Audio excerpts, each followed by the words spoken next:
guys, and welcome to another video. This is one I'm super excited about because I will be reading The Queen of Nothing by Holly Black, the first book I am reading in May.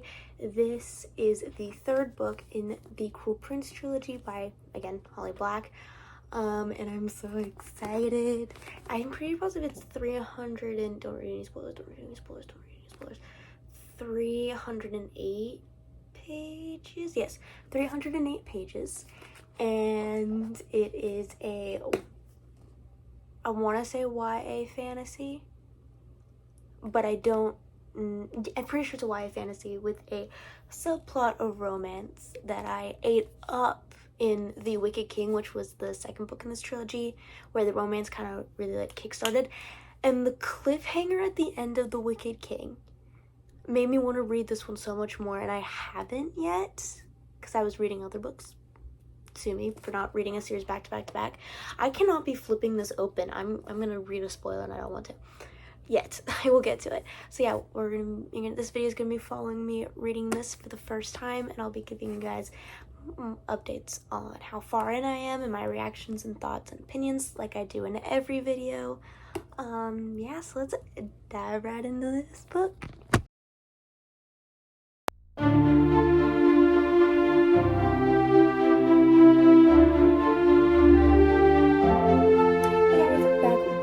Update. So I am now 20-something% of the way through the book, on page 83 on chapter 9, and I just want to say something. What I love a lot about this series is that Jude is not your typical fantasy main character where they end up, finding out that they have some sort of special magical ability and they have to learn how to deal with that. No, Jude is 100% mortal human, got no powers. Alright, and she lives in this world of magical people, and she's seen as weak because she's human and because she's mortal. And she has to deal with that and have to be like, okay, you know what?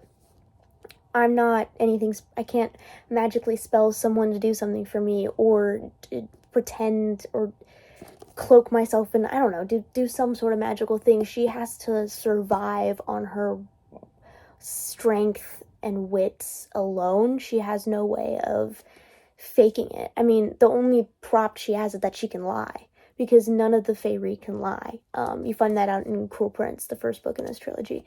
So that's kind of her biggest power, her biggest up on them, is that she can lie.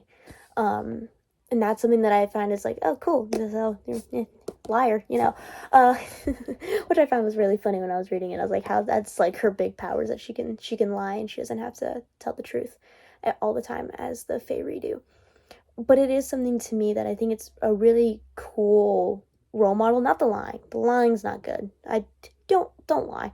But the fact that you have a female fantasy main character who doesn't have powers and who is trying to make a way for themselves in this world of magic, and to be able to gain political power, not magical power, political power, and hold on to that even though they know that it could slip out of their grasp at any moment, because they are human, they are mortal, and they are seen as weak, and they are seen as they can be overcome easily.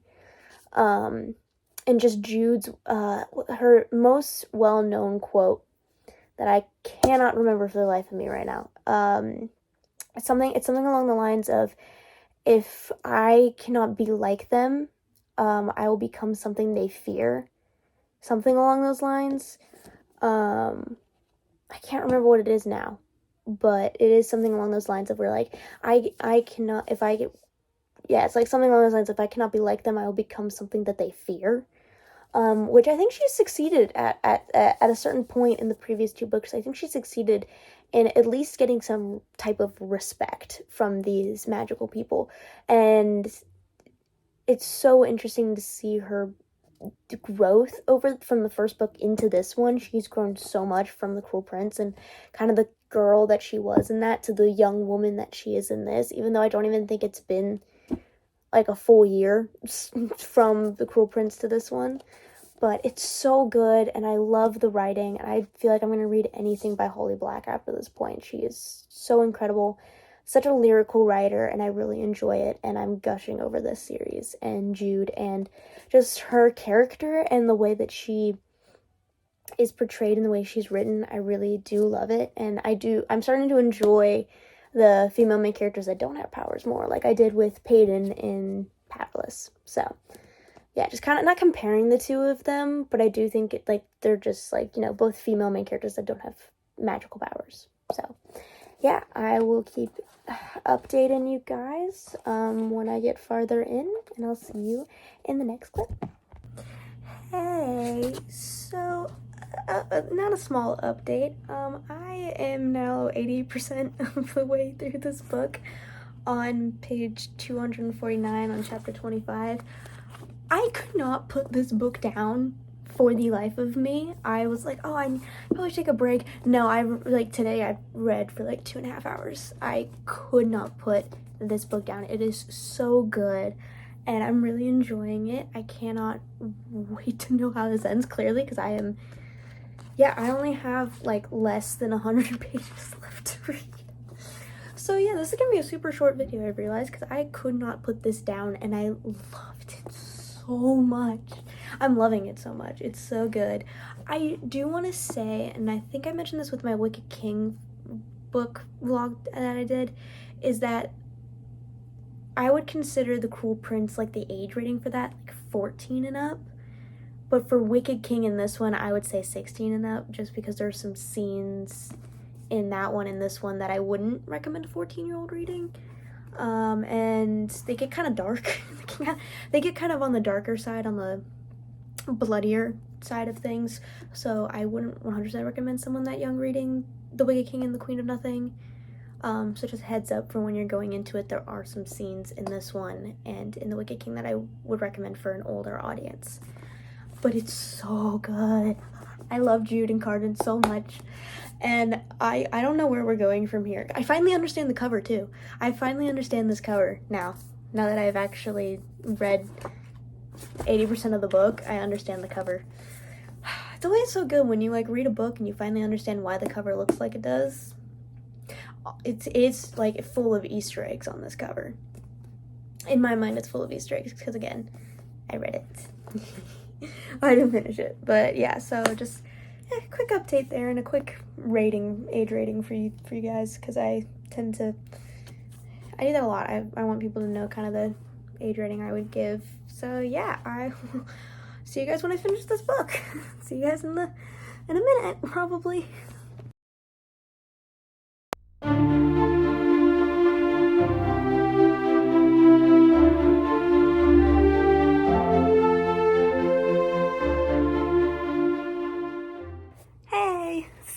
End of the video, I finished The Queen of Nothing, and it's so good. It's so good. I give this book 4 stars, which I just recently looked at my previous ratings for The Cruel Prince and The Wicked King, and it is let's put these in order, shall we? It is a 4-star series for me. Every one of these books got 4 stars. Sadly, none of them got up to 5, but they were all really good, and I would 10 out of 10 recommend. I think I said this earlier on in the video, but I would recommend someone 16 and up reading these. This one could definitely be for a 14-year-old. This one I would recommend to be a bit older, just due to some of the content that is in this. But yeah, back to the Queen of Nothing. 4 stars, loved it, ate it up in 3 days, and I was pacing myself. I decided to put it down at some point. I really did enjoy it, and I love Jude and Cardan's relationship, their romance, their banter, their tension, their adorableness at some moments. I absolutely loved it. I loved how we got so much more of them. I want to say more of them in this book, but I feel like we have a lot of them in this one. I'm tempted to say this one may have more tension, this one more true feeling, I think is what I'm trying to get at. And I loved the ending. The ending was so great, and I cannot wait to read more Holly Black books. These are so good. I definitely want to read the Stolen Heir duology, which takes place after this trilogy, which I think follows their little brother, which that one may be interesting.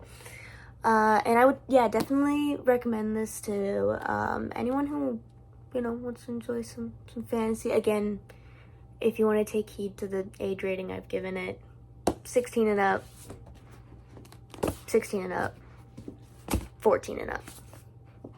So if you're like a parent who's like, oh, I want to recommend this to my kid, first one maybe I would recommend, and then maybe wait a little bit for the second two, depending on how old they are.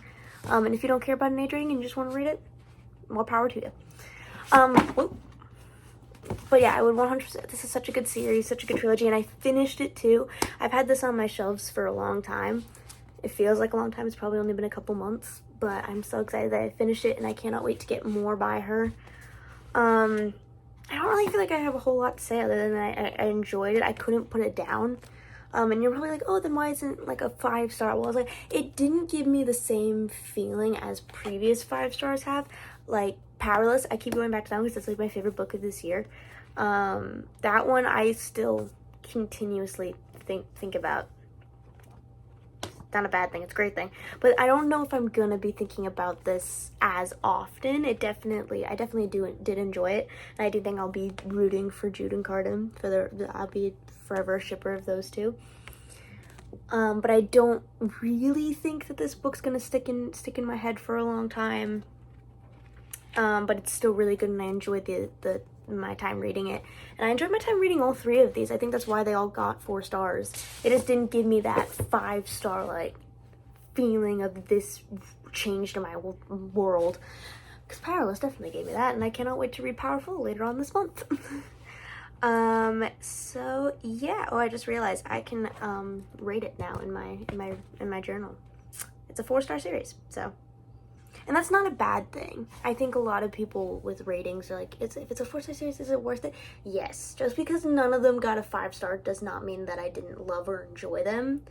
If I don't have that notebook with me, but I have a reading notebook that has like how my ratings work. So maybe I might share that in a future video. So yeah, hope you guys enjoyed this vlog. It's probably one of my shortest ones, although I do think Powerful may beat it out. Powerful may only be 5 minutes. It may be an intro and an ending, to be completely honest. It's a novella. It's very short. I'm not reading that next though. I will be reading a different book next. So yeah, again, I hope you guys enjoyed this video. Please like, comment, and subscribe, and I will see you guys in the next one.